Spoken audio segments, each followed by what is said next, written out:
Hi, you're listening to Coffee and Culture on Talk 1260 and 1037 KTRC, streaming at santafe.com. My name is Matthew Chase Daniel, and I'm here today with Stella, Linder, Byrne, and Heather Frazar-Smith, and they're drinking coffee, I think. Yeah. I'm drinking a little, we got to turn it around, Genmai-cha, which Ooh, is like a matcha with roasted rice, because I'm in LA, and in LA, there's a lot of Japanese grocery stores, which I love to go to. So especially Venice. Venice, yeah, Mitsuya. They're our sponsor this week. The show's brought to you by Mitsuya Excellent. on the corner of Sentinel and Venice Boulevard in Venice, California. So Heather, I met recently, and I had been running a radio station out of Axel Contemporary, the gallery I run with my pal Jerry Wellman. We were doing an Autumn Chacon project, and it was a mobile radio station, community radio, and anyone could come in and do whatever they wanted. And we traveled around northern New Mexico. And Heather's husband and 12-year-old son came in and were wonderful participants in that.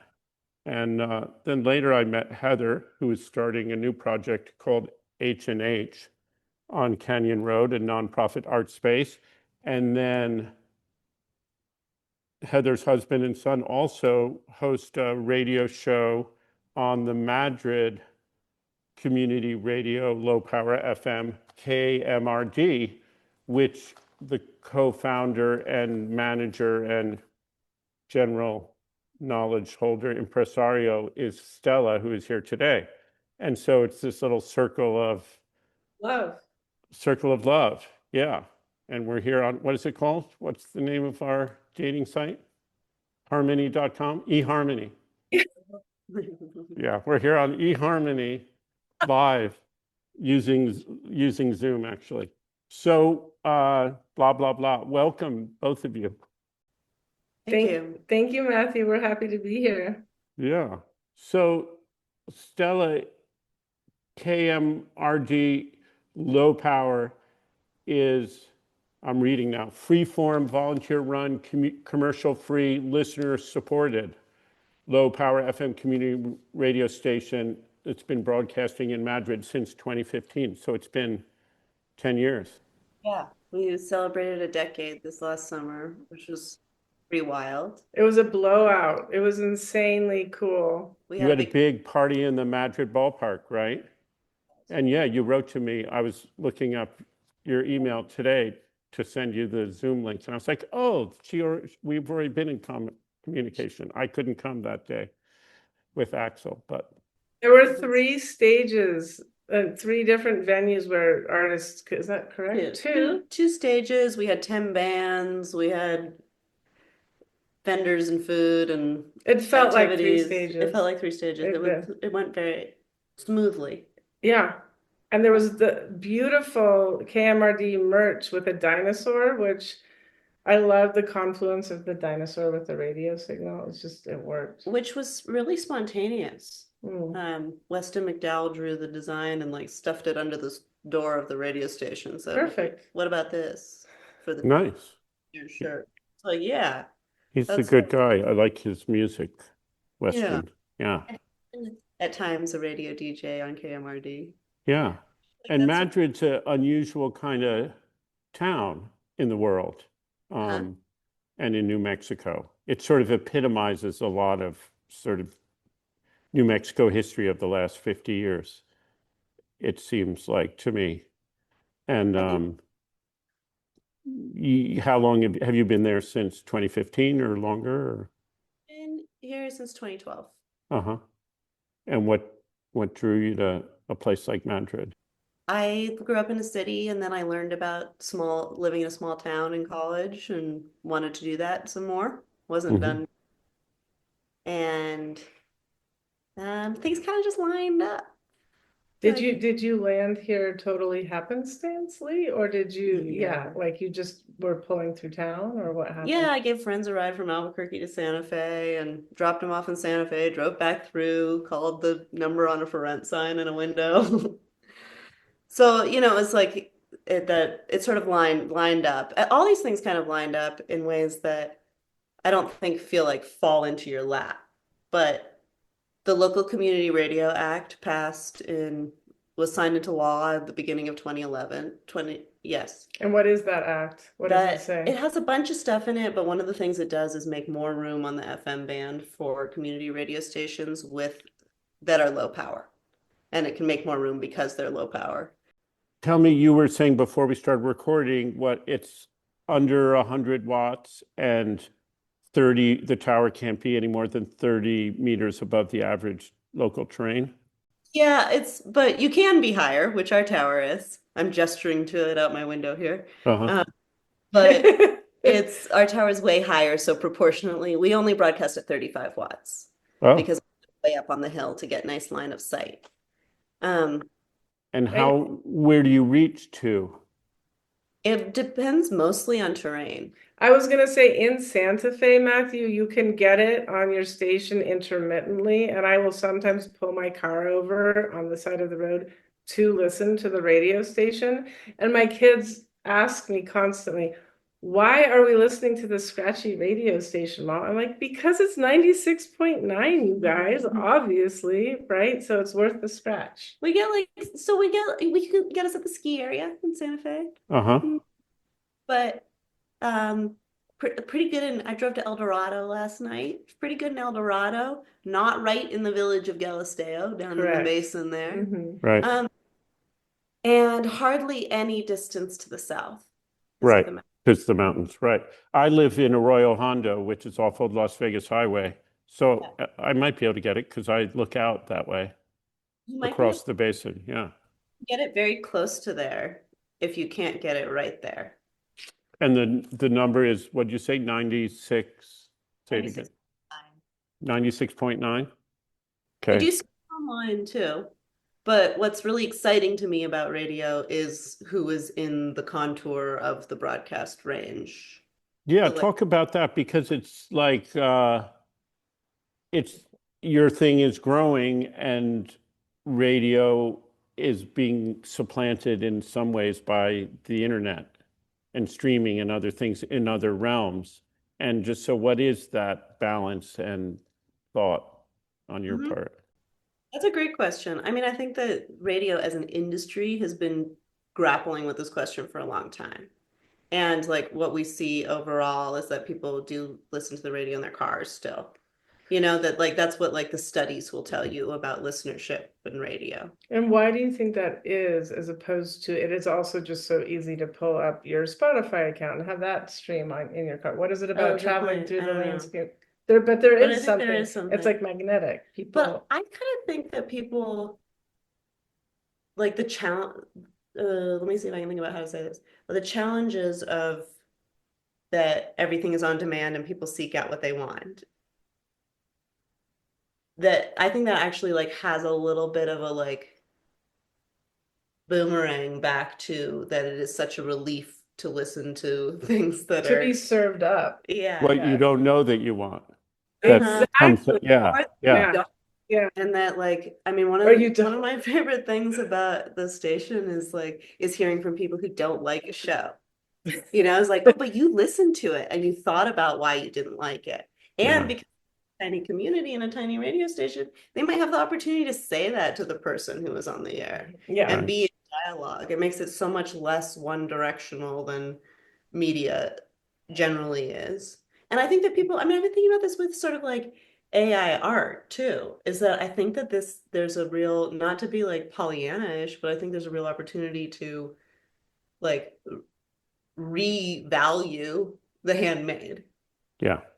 Yep. And it also has a lot to do with place. Like when I drive, I'm in LA. So if I drove from Santa Fe to LA, there's places where there's a lot of radio and places where there's very little radio. And it's interesting what is there. I end up listening to the, 80 8.3, like Christian, weird, preachy stuff occasionally, just because it's what's the only thing that's on, and it's fascinating. It's not my thing, and I certainly wouldn't put it on Spotify. But I'm like, oh, I'm going to listen to this for a while. That's good. That's where I am. That's what's out here. Right. Interesting.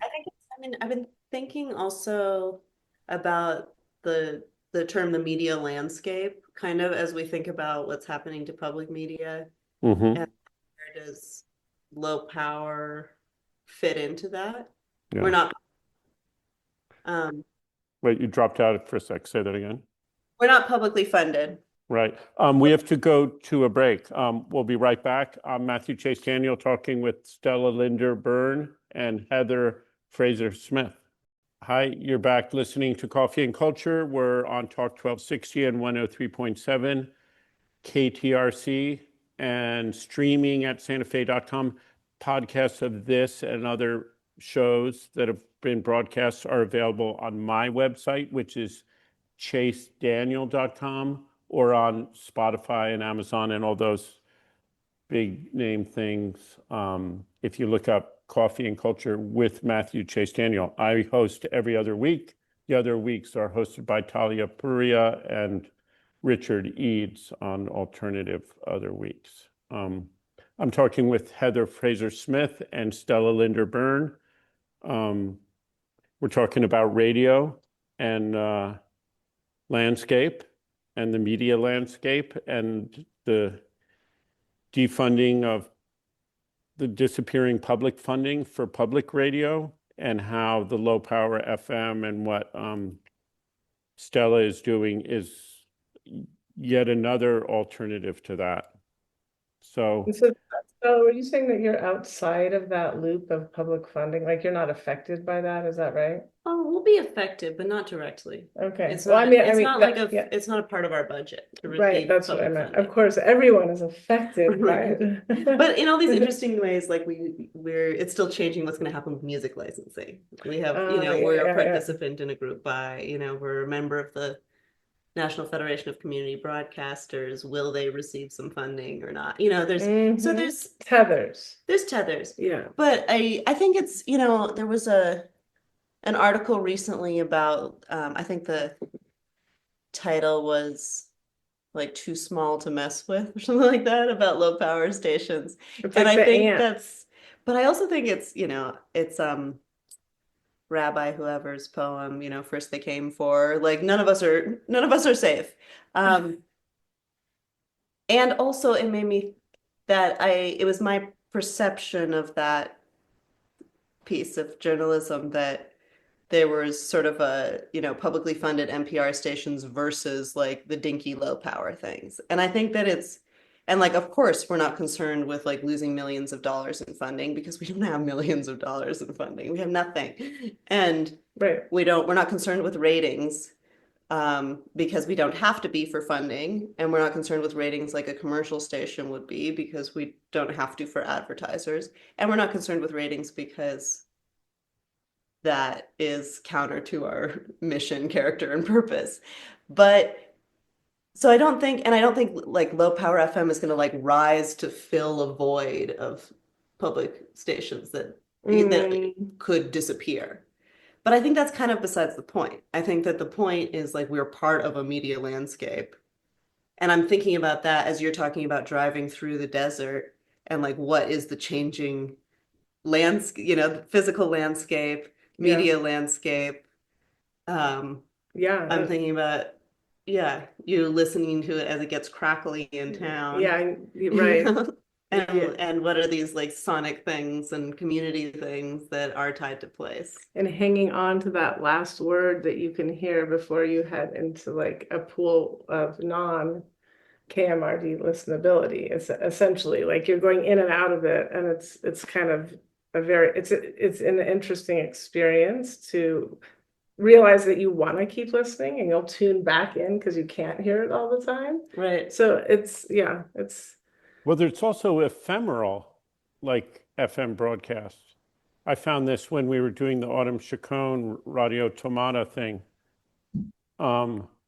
that like you're just putting it out in the world, and like maybe there's one person listening, or maybe there's 1,000 people listening, and you don't really know, and you can't really know. You just are Did you, putting it there. Matthew, did you have no way of tracking that? Who was listening at any moment? No, Uh-huh. maybe Interesting. I don't think there is a way, but No, you can't do that with radio. You can't know how Oh, many. you don't know You who's could tuned only in? you could do it through like a Nielsen study, Yeah. but no, you can Mhm. do it through web stream. You can see how many listeners there are, you Okay. know, which we don't do. I don't look that up, and I don't make that information available to anybody. Okay, interesting. Like, Yeah. do you archive anything that's on there and put it on the website, or is it just a live stream? It's DJs. Some DJs record their own shows and archive them privately and or share them. Mhm. Station we don't. Yeah. And that's, I mean, my personal take is I like the Ephemeral. yeah, Yeah. and the like real-time nature of it, but also it's the tech of running an archive for a 24-hour day station for Yeah, 10 it's a lot of storage, and there's You'd have to the put MCA rules about how Oh. much you can make publicly available as an archive. So there's What is that? What is DMC? Digital Millennium Copyright Act. Okay. So there's some logistical stuff that I think that we could, lots of stations archive and podcast, and we could absolutely do that if it felt really important and compelling to do so. right. I found it magical when I was working setting up the Autumn Chacon thing. I turned it on in Axel at my house, and then got in my car and started driving away. And I forget what was playing, some Miles Davis records or something. And then I turned, I was far from the house, half a mile away, and I turned on my FM radio and tuned it in, and there it was.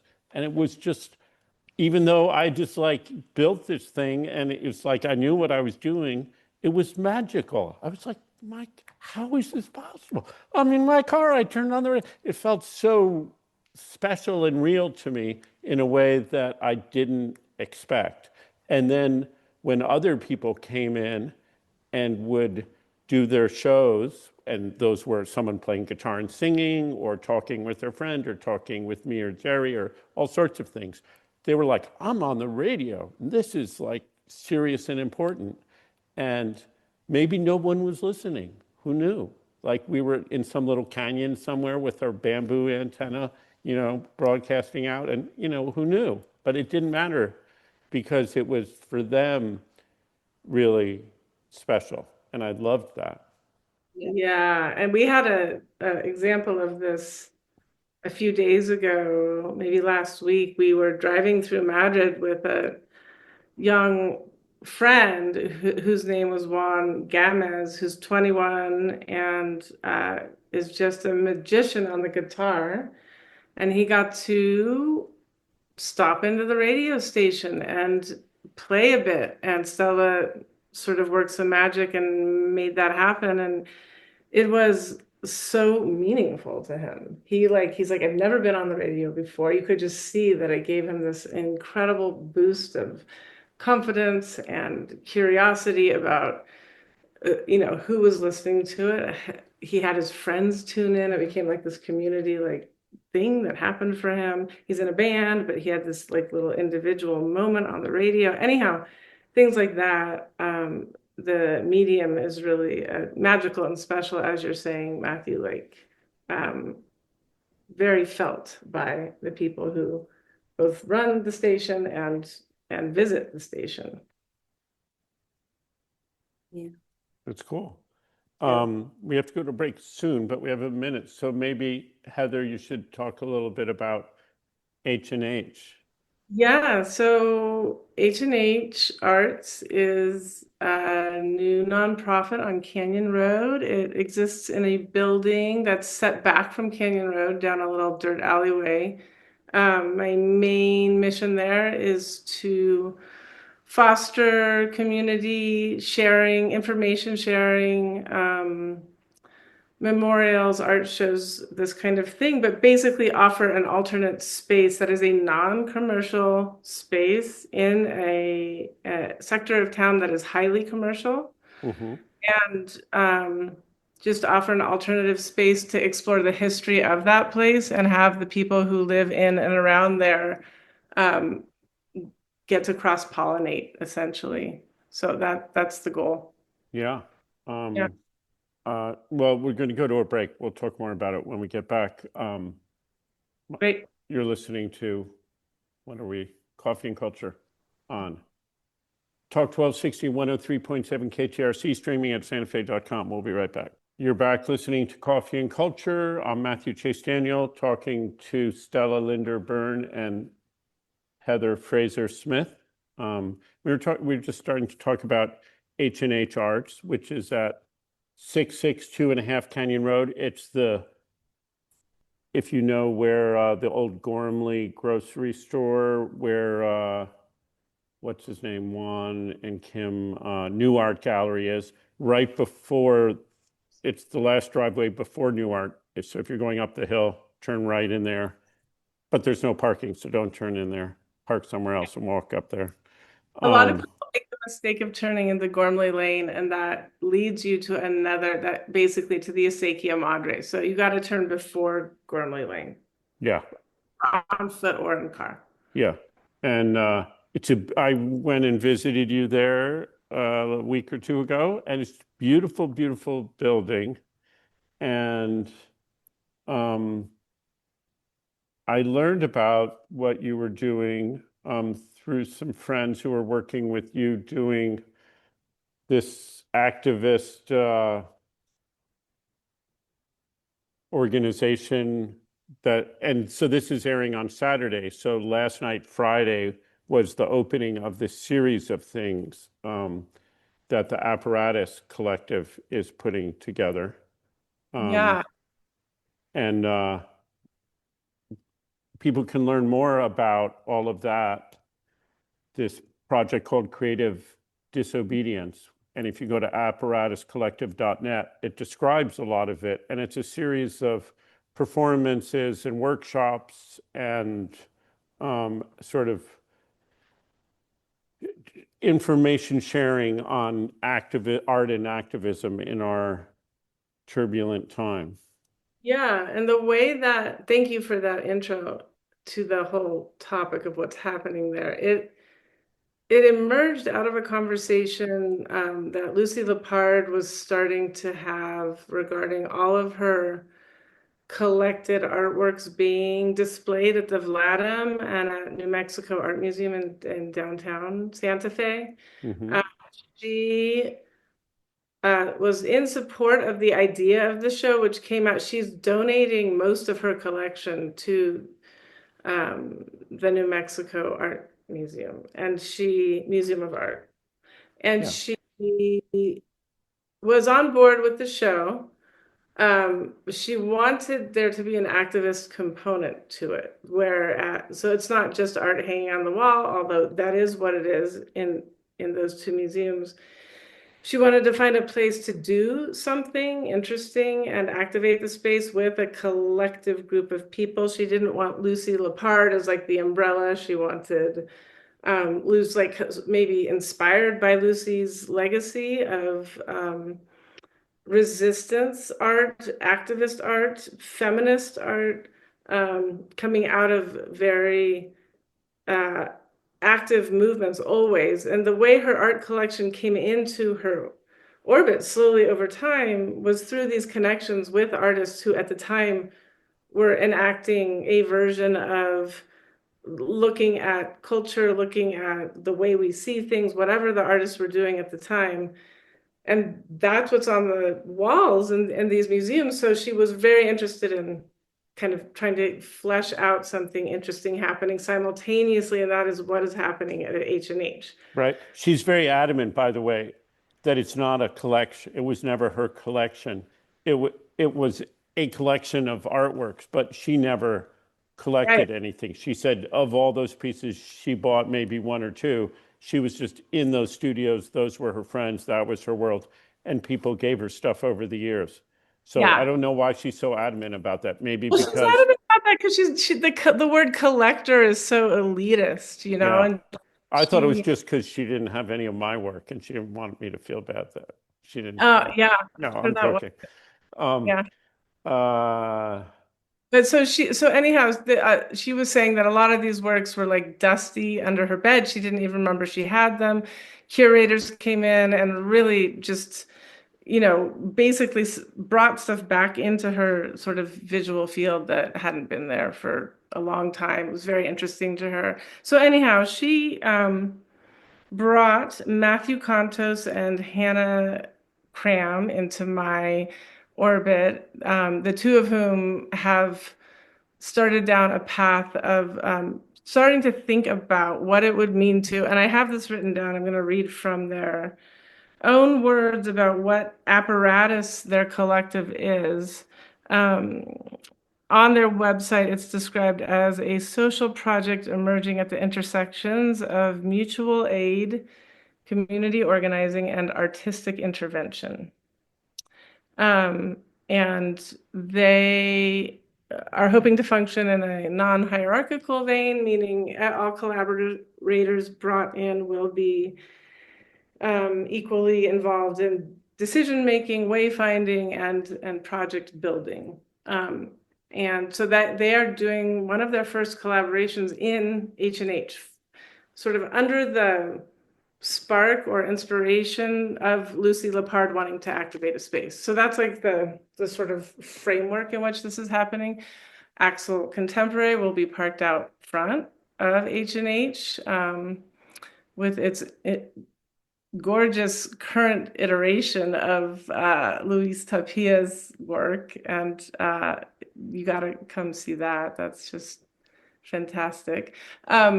And then inside will be, the building will be outfitted to house a kind of a memorial or a wake to the death of democracy.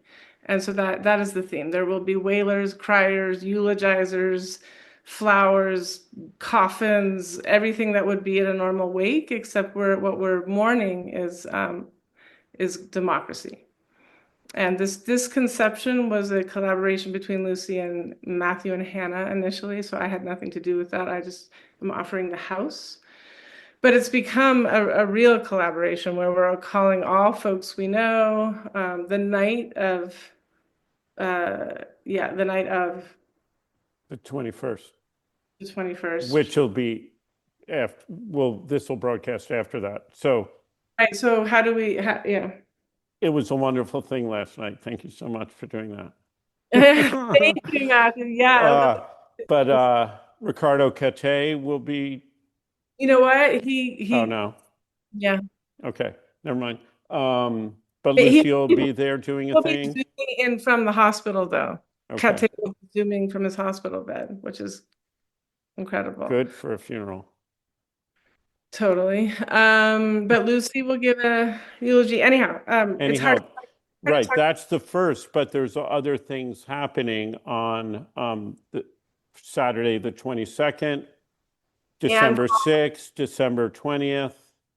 And more to be added. So to go to the Apparatus Collective website to keep updated, because there are a lot of workshops kind of being slotted in as time goes on. But yeah, a really wide array of fun workshops, and how to collectivize, how to make art. There's going to be a printmaking panel of young Native artists who are interested in resistance art. That's going to be a discussion. So anyhow, there's going to be a lot of Right. So you can go to apparatuscollective.net, and then the H+H also has a website, which is h-and-h.org. Correct. Hard to say, but if you easy to type. if you have questions or you're interested in possibly participating, the email for Apparatus is ohey, that's OHHEY at apparatuscollective.net. And they have set up a phone number for grievances. So you call 505-225-1299 to leave a voicemail and either laud or complain or, whatever rant you particularly would like to give life to, you can leave on this voicemail. Oh, that's And great. yeah. Sounds like my lost cat project. Is that yours? That was your project? That I was involved. It was, yeah.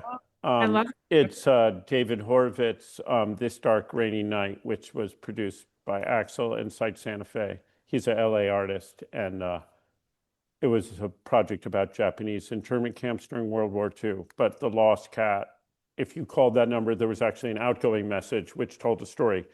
And it wasn't meant that people would necessarily leave a voicemail, but some people text photographs or texts or voicemails. It's a great sort of medium. But Yeah, it is a spent a great lot of time stapling up posters, I flyers, love and that. telephone poles. All over town. So did you see those, Stella? You did? Yeah, I love that. It was good, a good project. Oh, we got to go to our last break. We'll be right back. I'm Matthew, and we're talking with Stella, Linder, Byrne, and Heather Frazar-Smith of KMRD-LP FM 96.9 in Madrid, New Mexico, and H+H Arts at 662.5 Canyon Road.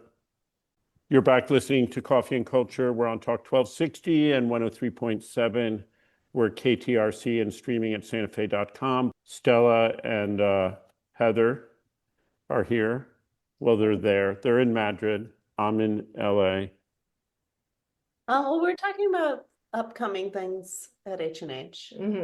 And you've had a huge range of types of events, and it's true, the range is very wide already, which it hasn't been open for that. So I kind of wanted to hear from you about how that range is inherently a part of your vision, and how these upcoming things fit into your hopes for the space. And I think one thing I'm getting, like, I'm really asking from a place of curiosity, but also I think there's something, like, I have a big life bone to pick about that things that are like alternatives to, maybe you could say this about Axel too, that it's like that it's not an alternative just because we can't get up there somehow. It is in its own right, like, fueled by like vision, and you could say mission, and that, the medium is the message. Like, It's a full thing that's not trying to be a different thing. Like when we started Axel, the first couple of years, people were like, so you're doing so great. Everyone loves what you're doing. Are you going to get a real space? Right. When are you going to get a brick and mortar space? And we're like, oh no. This is it. This is full on it. We don't want that. Wait, I didn't hear you. This happens with KMRD. Like, when are you going to get more power? Could you cover Santa Fe? Yeah. It's like, well, even if the FCC rules changed, is that what this is for? Power. Yeah, power, wattage, and power. Yeah. But I think that feels like an important thing about this brand new space you have. Like, what a weird art gallery, Heather. Yes. That is kind of not the question, right? Yeah, and that has been coming to me in a steady stream, literally up and down Canyon Road. When I'm talking to people and they're introducing what I'm doing, they're saying, I don't really get what you're doing. Can you like describe it again? And I'm like, yeah, maybe you could just go to my website and read the mission statement, and then you know what I'm doing. I'm kind of tired of like articulating the array. But I am starting to enjoy the quizzical look that people give me when they're like, wait, you're doing this and this. So anyhow, the array starts at the building came to me essentially through the death of my mother. She died and left me a chunk of change that I wanted to do something with that felt important. And I put it into the building, and because the way she died was very unexpected and intense, and I really came out of that experience wanting to have end of life and death death rights are human rights, be a part of it. And it has turned out that that is happening. There are going to be grief circles, informational seminars on medical aid in dying and voluntary stopping of eating and drinking, which is acronym for that is VSED. Medical aid in dying is MAID. So MAID and VSED advocacy and informational sessions, and we had our first one a couple of weeks ago, and it was so beautiful. There was a man there whose wife was currently in VSED, meaning, like day 3 of stopping eating and drinking on her journey towards day whatever, maybe 8, 9, 10, where she dies. And he came to the talk in the middle of his, Wow. It was beautiful. And that just moments like that have been so meaningful to me. But anyhow, so that, that happens in that space. And then there have been art shows and music events and memorials. There was a memorial for Guy Cross, which Matthew, I know you knew Guy. And Yeah, I was just, when you were talking about all of this, it reminded me of a story. So years ago, my father died. He lived out here in California, and I went and was with him when he died, and it was very special and important. And then there was a funeral, and then I came back and I ran into Guy, and he said, "Oh, hey, Matthew, how are you doing?" And I was like, "Oh, my father just died. It's kind of hard." And he said, "Oh, that's great." He said, "I never felt so free in my life until my parents were dead." And it was very remarkable, because it's not normally what people say when you're sort of grieving somebody who died. But it was just like the guy had this sort of exuberance in life and this freedom, and sort of said what he thought about a lot of different things, which sometimes was wonderful and sometimes was a little scary. But yeah. I really appreciated what he said. And, my mother's alive and I love her, and I'm glad she's alive. I'm not hoping she dies anytime soon. But so it's great you talking about grief and death and dying, and then that you had the memorial for Guy there was Yeah, and nice. that story of Guy is the perfect story to tell, because people's response to the death and dying industry, the topic in general, everything is one of doom and gloom typically. But my experience has been totally the opposite, that the further you dive into the intimacy and the intricacy of dying, the more life affirming it is. Guy's response to you is the right response. It is, of course, difficult, and of course challenges your attachment to your daily life, but at the same time, it is the most inspiring experience too. So, Right. We don't have a lot of these transitions that are naturally momentous. I think birth and death are the two biggies. yeah, and birth is celebrated traditionally and death is mourned. And I think that, we could do both for each one. We could, when someone is born, there is an intensity ahead for that person. And let's think about the heaviness of that, not as like a totally negative thing, as a real thing. Yeah. And, for death, give it some of the levity and celebration and that it needs. So anyhow, both of them. So death, but House of Death is not how I would want the place seen. But it will be a wake set up for this this collaboration with Apparatus. And the thing I meant to say earlier that I really want to add is that Lucy's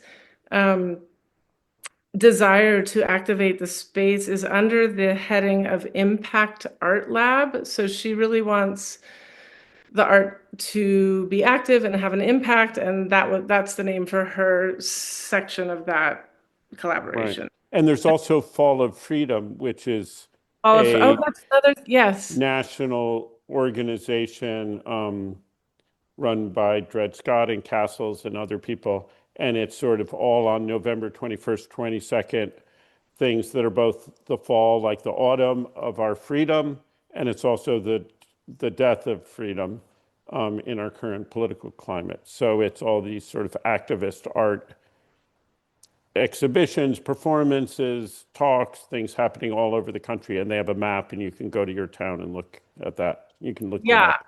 it's super cool. And the array of the Fall of Freedom, Impact Art Lab, Apparatus, H+H Arts, we can't even fit it into a subject heading on an email. So it's the nature of the collaboration is so deep and extensive that we just are calling it creative disobedience as a moniker to kind of encapsulate everything. Yeah. There's I mean, there's so many more like I want to talk to you more about Axel and how it came to be and what and your vision for it. And I want to like and I love talking to Heather here and other places about that vision. And I think all of these things encompass so many things. And it's something I'm excited about what's coming up at H&H and also coming out of and also digging into is sort of is like a explicitly like principled and maybe political take. And I don't mean and not party politics, you know? I think there's like like that feels really important to me in these projects that we're talking about. I think we're all taking action in the world, like just stepping forward and doing things and putting them out there. Yeah. Yeah. And with this creative disobedience, there's so many like really compelling questions about art as activism, art about activism, you know, activism as art. Yeah. That are exciting. I mean, they're exciting questions to ask and like, and creating these containers or container institution, you know, like platform, like, and how excited people are to be doing things outside of any institution like that is really like the degree of interest in what I'm doing, I think comes mostly out of that it's a home where you can come connect and create and see and learn and live, and it's not an institutional structure. Thank you so much, both of you, Heather Frazar-Smith and Stella Linder Byrne, for talking, and we'll see you soon, both of you.